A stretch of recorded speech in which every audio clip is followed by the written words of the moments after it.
Gazipur city corporation ২৬ March মহান স্বাধীনতা ও জাতীয় দিবস ২০২৫ উদযাপন উপলক্ষে বিশেষ মোনাজাতের জন্য নির্দেশনা জারি করেছে। চিঠিতে আগের মতোই শেখ মুজিবুর রহমানের জন্য দোয়া প্রার্থনার কথা উল্লেখ করা হয়েছে। গাজীপুর সিটির উপসচিব নমিতা দে স্বাক্ষরিত চিঠিতে জানানো হয়, উপযুক্ত বিষয়ের পরিপ্রেক্ষিতে জানানো যাচ্ছে যে আগামী ২৬ মার্চ মহান স্বাধীনতা ও জাতীয় দিবস ২০২৫ সরকারি সিদ্ধান্ত মোতাবেক দিবসটি যথাযোগ্য মর্যাদায় পালনের অংশ হিসেবে ওই দিন সুবিধাজনক সময়ে আপনার মসজিদে জাতির পিতা বঙ্গবন্ধু শেখ মুজিবুর রহমানের আত্মার মাগফিরাত কামনা, দেশ ও জাতির উন্নতি এবং মুক্তিযুদ্ধে শহীদদের স্মরণে বিশেষ মোনাজাত করার জন্য অনুরোধ করা হলো। এই নির্দেশনায় শেখ মুজিবুরের নাম উল্লেখ করায় গাজীপুরের বিভিন্ন মহলে মিশ্র প্রতিক্রিয়া দেখা দিয়েছে। এমনকি গাজীপুর সিটি কর্পোরেশনের সচিব নমিতা দেকে ইতোমধ্যে ওএসডিও করা হয়েছে।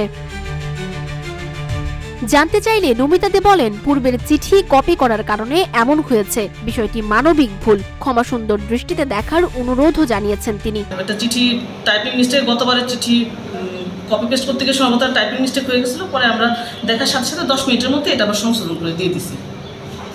টাইপিং মিস্টেক হলে তো আপনার জানেন সিগনেচার হওয়ার কথা, ওইখান থেকে ফেরত যাওয়ার কথা।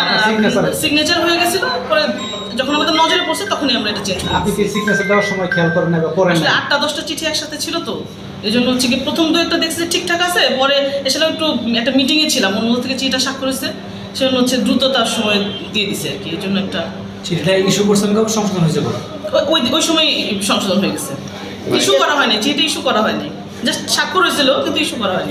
যখন ভাইরাল হয়ে যায় তখন কি ব্যবস্থা নিয়েছিল? শোকজ করা হয়েছে যিনি চিঠিটা টাইপ করেছেন। কি নাম? Hamid Akhtar, administrative officer.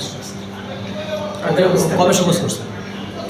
ওকে আজকে মানে উনি তো ভাইরাল ভাষা মানে চিঠিটা 22 তারিখে সিগনেচার করেছেন, আজকে কেন ওনাকে 22 না 20 তারিখ 20 তারিখে আজকে কেন? না আমরা আজকে পরে কেন? করা হয়েছে। না, বিষয়টা হচ্ছে যে আপনি যে অ্যাডমিনিস্ট্রেটিভ অফিসার একটা ভুল করে নিয়ে আসতেই পারে, স্বাভাবিক। সেটা আপনি কি সিগনেচার করতে পারেন কিনা আপনার এই চেয়ার থেকে?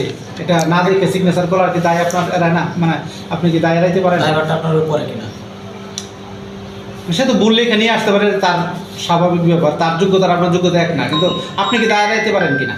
না, দায়ের তো সুযোগ নাই, কিন্তু তারপর আমরা তো নজরে পড়ার সাথে সাথে তো এটা ঠিক করে দিয়েছি।